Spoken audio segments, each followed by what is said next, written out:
Shalom anak-anak muda yang dikasih oleh Tuhan. Saya undang kita untuk bangkit berdiri. Kita akan mulai ibadah kita pada pagi hari ini. Sebelum kita mulai, kita akan berdoa. Terima kasih Bapa, terima kasih Yesus buat berkat pada pagi hari ini ya Tuhan. Kami masih bisa berkumpul di tempat ini ya Tuhan. Kami mau ya Tuhan bersama-sama memuji nama Tuhan pada pagi hari ini. Biarlah ya Tuhan pujian kami, penyembahan kami pada pagi hari ini dapat menyenangkan hati-Mu ya Bapa. Terima kasih Bapa, terima kasih Yesus.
kita semua? Semua sehat, semua baik. Oke, nah, saudara, kalau kita coba ikuti informasi belakangan ini ya, di media sosial, bukankah begitu banyak sekali kejahatan? Misalnya di sebulan yang lalu ya, kalau kita ikuti media sosial, dia seorang anak perempuan yang tega membunuh ibunya di depan halaman. Orang bersorak-sorak, tolong dia, tapi dengan teganya dia bacok sampai mati. Coba apa yang ada di pikiran anak perempuan ini? Kita ya nggak usah dulu bacok main fisik, mau ucap ngomong kasar aja, mau teriak dengan nada keras aja, rasanya kita itu malu sekali. Bayangkan apa yang ada di pikirannya. Bayangkan bagaimana keadaan jiwa anak pada saat itu. Dia pukul, dia bacok, wah mengerikan. Satu minggu yang lalu misalnya, seorang suami yang seorang istri yang lagi nyanyi karaoke, tiba-tiba suami membunuh dengan gampangnya sampai mati, itu meninggal. Saya rasa itu orang Kristen ya, karena katanya dia itu nyanyi karaoke lebih rohani. Bayangkan, saya mau kasih tahu begini, orang tuh jadi orang jahat, orang itu jadi orang yang baik itu bukan secara instan, tiba-tiba jadi jahat, bukan. Tiba-tiba saya ini jadi orang baik, enggak. Tetapi proses perjalanan waktu dari jauh-jauh hari itu sudah ada benih-benih kejahatan. Atau jadi orang baik berarti dari sejak dini, sejak kecil dia mendapat pengajaran yang baik, akhirnya menjadi orang yang baik. Tidak ada tuh orang yang dari kecil begitu lahir, nanti saya jadi orang yang korupsi, nggak ada. Nanti saya jadi pembunuh, nggak ada. Nanti saya menjadi orang perampok, nggak ada orang bercita-cita sejak itu sejak lahir. Tetapi proses perjalanan waktu, pengaruh lingkungan, pengaruh kuasa gelap, dia ikut arus. Akibatnya, nah kalau menurut survei ya, kalau saya lihat data, ternyata dari segitu banyak kejahatan yang paling dominan, yang paling banyak melakukannya adalah anak-anak muda, generasi muda. Bayangkan, anak-anak muda sudah melakukan kejahatan yang luar biasa. Dengan mudahnya seolah-olah tangan ini tuh digunakan untuk membunuh orang, tangan ini digunakan tuh untuk melukai orang. Saya cerita dengan Bapak betul dia lagi di rumah, saya ingat barusan. Awal-awal saya tinggal di Tanjung Morang itu, saya berangkat dari sana sekitar kurang jam 5, sekitar jam 4.50 untuk mengejar waktu sampai di sini. Tiba-tiba tuh di jalan ada orang segorong-gorongan anak-anak muda itu bawa pisau lah, bawa pelotir lah, bawa apa lah. Bayangkan itu anak muda mungkin segorong-gorong skandal waktu itu. Kalaupun dia baca orang, kalaupun dia bunuh orang, kalaupun dia pukuli orang, apakah dia bahagia? Kalau dia bahagia, bayangkan betapa rusaknya jiwa, betapa rusaknya mental anak-anak muda sekarang. Akhirnya apa? Banyak anak-anak muda yang disepelekan, anak-anak muda yang direndahkan, anak-anak muda yang dianggap tidak bisa bertanggung jawab. Saya mau kasih tahu ya, budaya dari zaman dulu sampai hari ini, anak-anak muda itu dianggap rendah, dianggap sepele, dianggap tidak bisa bertanggung jawab, dianggap tidak bisa melakukan apa-apa. Gak usah dulu Anda baik aja, Anda nggak malas aja, itu dianggap rendah, dianggap tidak bisa melakukan apa-apa. Contoh nih, kalau coba tampilkan 1 Samuel 17 ayat 33. 1 Samuel 17 ayat 33. 1 Samuel 17 ayat 33. Saya baca ya. Ini perkataan Saul kepada Daud. Tetapi Saul berkata kepada Daud, tidak mungkin engkau dapat menghadapi orang Filistin itu untuk melawan dia, sebab engkau masih muda. Saul nggak bilang begini, nggak mungkin kau lawan dia, tubuhnya itu besar, tubuhmu itu kecil, enggak. Tapi karena engkau muda. Daud itu bukan orang malas, Daud itu bukan orang jelek, dia itu orang yang cekatan, orang baik, orang yang rajin. Tapi ketika Daud ingin bereaksi melawan orang Filistin itu Goliat, Saul berkata apa? Kau masih muda, kau nggak bisa. Mestinya dia sebagai orang kesatria seperti Saul, raja seperti Saul, pahlawan perang seperti Saul, ketika ada anak muda seperti Daud yang dengan gagah berani berkata, aku akan lawan orang Filistin itu, mesti dia terbuka. Wah, luar biasa anak muda ini. Harusnya begitu. Kalau dia raja betulan, kalau dia pahlawan perang betulan, kalau dia seorang yang berintegritas, mesti dia berpotensi anak ini luar biasa. Tapi memang yang namanya anak muda dari zaman dulu sampai hari ini itu diremehkan. Dianggap rendah, dianggap tidak bisa bertanggung jawab, dianggap tidak bisa berbuat apa-apa. Tapi kalau kita mengatakan, jawaban kita bukan dengan arogan, hei kamu yang merendahkan saya, hei kamu yang menganggap saya tidak bisa berbuat apa-apa, hei kamu yang lancang. Bukan begitu cara menjawabnya. Mari kita buka Alkitab kita dalam 1 Timotius 4 ayat ini. Cara menjawab itu begini. 1 1 Timotius 4 ayat 12. Jadi harus paham dulu, kalau Anda kerja di mana-mana ya, kalau ada anak muda itu disepelekan, dianggap rendah, itu sudah umum. Memang dari sejak zaman dulu kalian juga begitu. Anda nggak usah orang jahat lah, Anda baik-baik juga. Tapi kalau usia semacam masih SMA, masih SMP atau kuliah semester pertama itu disepelekan, anak itu belum bisa berbuat apa-apa, walaupun dalam diri Anda punya potensial hebat. Tapi untuk menjawab itu bukan dengan arogan, menjawab itu bukan dengan tensi yang tinggi, tetapi dengan apa? 1 Timotius 4 ayat 12, ini ayat yang terkenal. Jangan seorang pun menganggap engkau rendah karena engkau muda. Jadilah teladan bagi orang-orang percaya dalam perkataanmu, dalam tingkah lakumu, dalam kasihmu, dalam kesetiaanmu, dalam kesucian. Berarti cara menjawabnya dengan apa? Teladan. Cara menjawabnya dengan apa? Teladan. Kata teladan itu menggunakan kata tupos. Tupos itu begini. Tupos itu adalah contoh yang dapat ditiru berdasarkan ruang lingkup kebenaran. Itu tupos. Contoh yang dapat ditiru dalam ruang lingkup kebenaran. Ada contoh yang bisa ditiru tapi tidak dalam kebenaran. Berarti kalau saya dalam kebenaran, kalau saya hidup dalam teladan, saya tidak akan dipandang remeh oleh orang lain. Tapi kalau saya arogan, cakap saya nggak benar, tingkah laku saya jahat, saya akan dipandang remeh. Tidak pun begitu, kita pasti dipandang remeh oleh orang lain karena muda. Nah, saudaraku, berarti yang paling penting adalah menjadi teladan.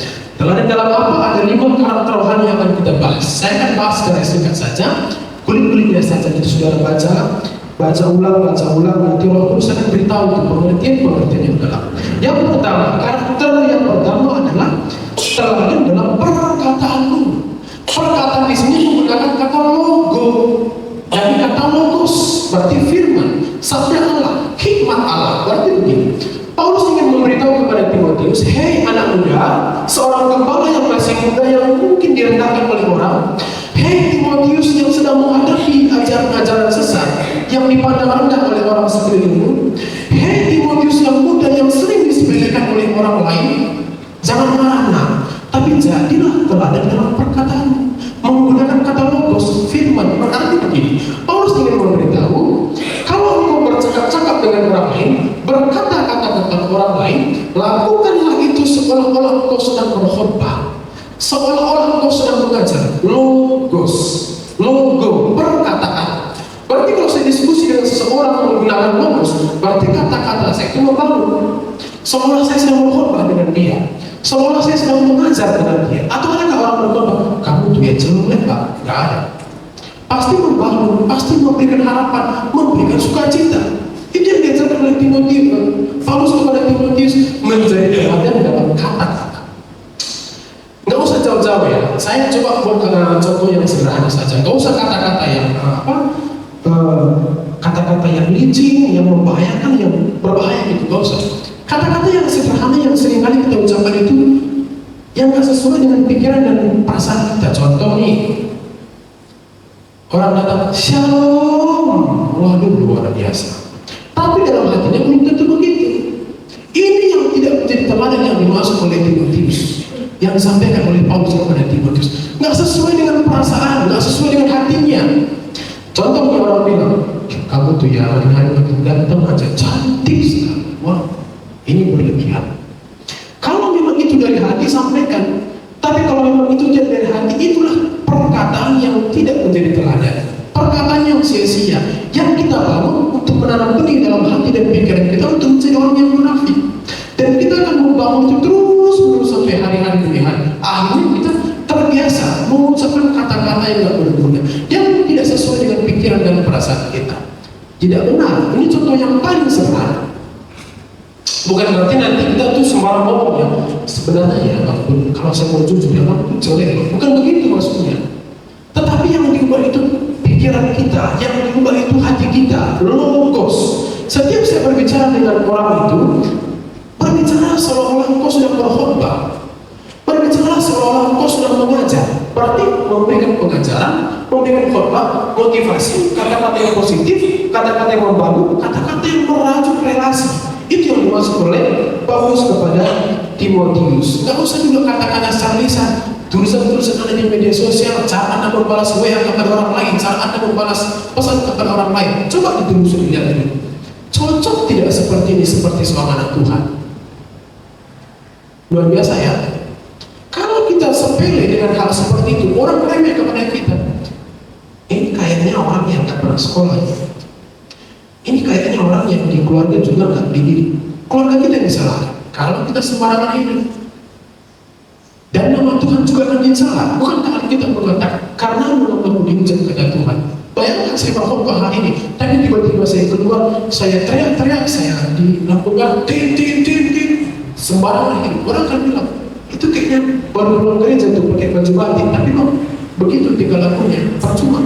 Nama Tuhan dihujat hanya sekedar sikap dan tingkah laku kita. Itu yang pertama. Jadi anak-anak muda kalau dimanapun kita berada, dianggap remeh itu biasa. Jangan masuk dalam hati lalu, aduh malah masih enggak. Kalau kita paham firman, saya bilang tadi contoh dari perjanjian lama itu, udah banyak sekali contoh yang lain kalau saudara baca. Dari zaman dulu itu diremehkan dan itu sudah menjadi budaya. Yang kedua, bagaimana cara kita untuk memiliki karakter rohani sejak muda untuk menjadi teladan. Yang kedua dikatakan apa tadi? Dalam tingkah laku menggunakan kata anastrofe. Anastrofe itu begini, sikap kita itu dikendalikan oleh firman. Ada sikap yang dikendalikan oleh keinginan diri sendiri, tapi digunakan kata anastrofe. P itu dikendalikan oleh yang lain, dan yang lain itu firman. Kalau hidup kita dikendalikan oleh firman, kita tidak bercacat, tidak bersalah. Dan itu dibahas oleh Paulus kepada anak muda yang lain, Timotius. 1 Timotius 1 ayat 16. Di mana dia?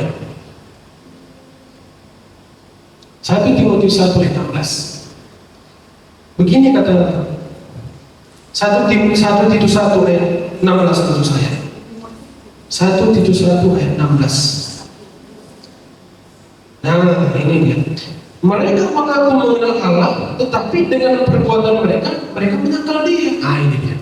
Kita itu ngaku Yesus itu Tuhan, kita itu ngaku rohani, tapi perbuatan kita, tingkah laku kita menyangkal Dia. Arogan, marah, suka bentak, suka omong kasar, jahat, itu menyangkal Tuhan. Itu menyangkal apa yang kita percaya. Itu tidak bisa tertera dan pasti diremehkan, pasti direndahkan, pasti tidak diperhitungkan di mana-mana. Kalau kita bersikap seperti itu. Nah, itu yang kedua. Yang ketiga, teladan dalam kasih. Digunakan kata agape. Agape itu sering dimaksud sebagai kasih Allah yang rela berkorban tanpa syarat. Berarti begini, kalau kita berlaku A, berlaku B, berlaku C kepada orang lain, itu harus berdasarkan kasih. Bukan supaya saya dapat ini, supaya saya dipuji, supaya dapat begini. Bukan, itu bukan kasih yang dimaksud oleh Paulus. Kita harus menggunakan kasih agape, kasih Allah, kasih pengorbanan, motivasi yang benar, mutlak, karena memang saya mengasihi orang ini. Kalau dari sejak muda kita bisa melakukan ini, luar biasa. Saya yakin di umur 30-40 kita itu jadi orang yang luar biasa. Tapi kalau sejak hari ini juga kita membangun pikiran-pikiran yang jahat, membangun pikiran-pikiran yang yang membawa kerusakan-kerusakan, itu nanti di umur 30-40 makin rusak. Karena tanpa kita sadari, kelakuan kita itu menjadi mendarah daging, dan merubah itu susah, sulit. Merubah itu susah, sulit. Seperti yang saya katakan tadi di awal, nggak ada tuh orang yang jahat itu tiba-tiba jadi jahat, enggak. Itu prosesnya panjang sekali, tiba-tiba jadi jahat. Dan orang baik itu tidak ada tiba-tiba jadi baik, nggak ada. Tapi dari panjang waktu jadi jahat, jadi baik ya. Jadi itu proses perjalanan hidup. Lalu yang keempat, teladan dalam apa?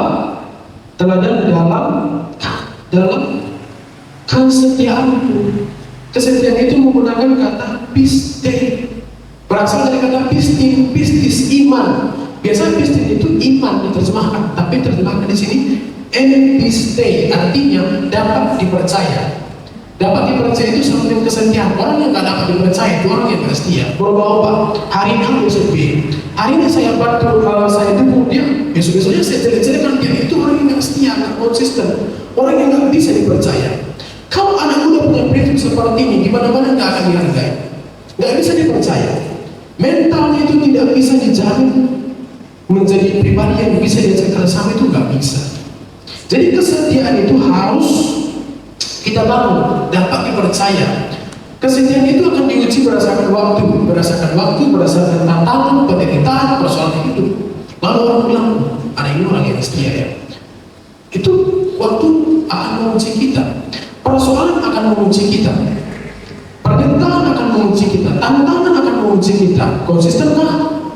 Absolut mutlakkah beribadah setia kepada Tuhan, atau situasional, atau berdasarkan keinginan berdasarkan persepsi kita, berdasarkan jangkauan target kita.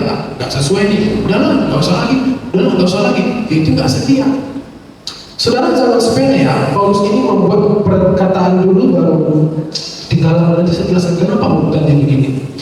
Nah, setia dalam segala hal, kita itu harus setia dalam segala hal. Menanti janji Tuhan juga harus setia. Ada tuh orang-orang yang memakai standar dunia kepada standarnya, nggak tahan dia dengan ucapan orang. Kamu tuh yang belum urus ini nggak nikah, akhirnya apa? Dia simpan dalam hati, dia simpan dalam pikiran. Udah minta berada siapa yang boleh nikah. Nggak setia dia menanti janji Tuhan. Saya yang dulu teman saya waktu SMP, teman SMA sudah anaknya kan ada TK nih. Jangankan anak saya mau TK, punya calon aja belum. Jangan-jangan calon saya sudah meninggal atau sudah kawin duluan. Saya itu belum meninggal, ataupun sudah meninggal, ataupun sudah kawin duluan. Itu pasti yang KW, yang ori akan menanti. Luar biasa ya. Ini saya tidak persiapkan ya. Tiba-tiba muncul. Nah, kesetiaan konsisten, dan itu akan kita bangun. Kalau anak muda bisa konsisten, setia, itu nggak bisa diremehkan. Orang nggak bisa sembarangan. Jadi kalau kita merasa saya harus punya banyak uang supaya dihargai, belum tentu Anda punya banyak uang dihargai, belum tentu. Tapi kalau Anda punya karakter ini, Anda itu berkata-kata baik, tingkah laku baik, kasih Anda tulus, setia, itu nggak bisa diremehkan. Orang itu sulit mencari kesalahan kita. Begini ya, kalau saya menyampaikan firman Tuhan ini, jangan Anda berpikir kayaknya ini jauh kali dari hidup saya. Kalaupun jauh, kalaupun kelihatannya ini standar yang susah, bukan berarti kita udahlah nggak usah. Mestinya kalau kita sudah tahu begini, cari, kejar perkenanan ini, kejar. Ini saya yakin inilah prestasi tertinggi kalau anak muda bisa menerapkan ini. Kemana-mana kita ya, kalau kita terapkan ini, kita itu nggak gampang berantem sama orang, sama tetangga itu baik-baik, sama teman itu baik-baik, karena kita nggak punya niat untuk negosiasi ini. Kalau kita perkataan nggak baik, tingkah laku nggak baik, kasih nggak jelas, nggak setia, orang ketawa sana tidak tersinggung. Kenapa ya dia itu ngomongin saya? Padahal enggak, orang tuh ketawa itu dari bisnis lancar. Tapi karena pikiran kita nggak jelas tersinggung. Kenapa ya? Tapi kalau kita belajar menerapkan karakter-karakter rohani, kita itu tenang. Wah, bahagia ya, lu harus begitu. Nah, yang terakhir, kesucian. Zaman sekarang kan udah bicara kesucian, bicara firman, bicara doa, orang bilang buang muka orang. Apa sih itu orang-orang anak muda nggak jelas tuh? Apa sih itu anak-anak muda yang aneh itu? Orang yang memang aneh. Kalau Anda belum aneh di mata dunia, Anda itu sama dengan dunia. Bayangkan kita ini ya, pagi-pagi bangun cepat jam 4:30 bangun 4:30 lalu orang tanya kemana ibadah, aneh dengan orang. Tapi kalau Anda bangun 4:30 lalu kemana? Iya, ada pertemuan hari ini, jalan-jalan ke Prestagi, dan luar biasa kata orang. Tapi kalau Anda ke gereja nggak ada yang respon, biasa saja. Anda akan jadi aneh bagi orang. Kesucian itu menggunakan kata agneia, kesucian yang teruji. Agneia itu kesucian yang teruji. Begini, urutannya begini. Berarti kalau ada orang berkata-kata sudah menjadi teladan, tingkah lakunya perlu. Itu yang kedua. Ada orang baik berkata-kata seperti itu tadi, tapi tingkah lakunya nggak jelas, berarti omong kosong. Ada orang kata-katanya sudah bagus, membangun, tingkah lakunya juga nampak sesuai, tapi tidak berdasarkan kasih. Ini juga tidak tepat. Masa sih Pak ada orang kata-kata bagus, tingkah laku yang bagus, sudah sesuai dengan kasih? Bukan saya ngomong, nanti sudah baca di 1 Korintus pasal 13. Paulus mengatakan begini, ada orang memberikan nyawa bagi orang lain, tapi tidak dengan kasih. Bayangkan, saya beri nyawa bagi seseorang, belum tentu dengan kasih. Supaya apa? Saya kasih dia sesuatu supaya saya dapat begini. Itu bukan kasih agape. Berarti orang berkorban belum tentu dengan kasih. Orang melakukan sesuatu belum tentu dengan kasih. Karena jadi Paulus agape, kasih yang dilandaskan oleh pengorbanan yang tulus. Berarti Berarti kalau kita menjaga perkataan, lalu tingkah laku kita sesuai, dan itu dibungkus dalam kasih, dan terus melakukan dalam kesetiaan, melahirkan kesucian. Ada orang baik perkataannya, tingkah lakunya baik, terus dia dengan kasih, tapi berubah-ubah, nggak setia. Makanya kita bilang apa? Untuk menilai seseorang, seorang pemimpin di mana ya? Timotius atau Titus ya? Untuk menilai seseorang itu lihat akhir hidupnya. Jadi bukan sekarang kita dinilai ini masih berpotensi untuk berkhianat. Kita ini ya, kalau masih hidup di sini masih seperti saya mohon bahasa pada ini, kalau tidak menjaga ini masih berpotensi berkhianat suatu kelak. Karena perjalanan hidup saya masih panjang, masih berpotensi berkhianat. Tapi kalau sampai akhir hidup saya bisa menjaga hal ini, sayalah orang setia itu, sayalah orang suci itu, sayalah orang yang bisa menjaga karakter rohani itu. Amin. Jadi sejak muda, ayat kita belajar hal ini ya. Sejak muda kita terapkan nilai-nilai kerohanian. Nggak usah lah Anda terapkan pertimbangan dunia, kau itu cari muka, kau itu gini, nggak perlu. Kalau kita terus membuat standar hati kita ini terus di bawah, gampang tersinggung. 5 tahun yang lalu juga orang kita tersinggung, sekarang juga bisa tersinggung. Kapan kita bertumbuhnya? Akhirnya apa? Anak muda itu dipandang rendah, nggak bisa bertanggung jawab. Anda ya, saya harus lagi baik-baik seperti daun, asik yang rendah. Anda yang semangat yang kotor seperti daun, kau masih muda, minggir kamu daun, belum layak. Apalagi kalau tidak punya keinginan seperti daun, nggak dianggap. Nah, saya kira mungkin firman Tuhan yang sederhana kita terapkan dalam hidup. Ya, saya lagi masih muda, makanya saya buat tema itu sejak masih muda. Karena kalau sudah umur tua-tua begini, itu susah susah diarahkan. Seperti karet dibentuk, paling dibentuk. Tapi kalau umur si Kristen, itu bentuknya belum susah. Tapi kalau udah tua-tua seperti kami, seperti putra sepuh-sepuh, itu susah dibentuk, sudah keras, nggak bisa disehati. Makanya sebelum terlanjur rusak, dididik. Sebelum terlanjur berbahaya, dididik. Sampai nanti, wah, kita jadi pengajar. Amin. Luar biasa. Kita makin berdiri kita. Amin. Terima kasih Tuhan, kami telah dengar firman-Mu.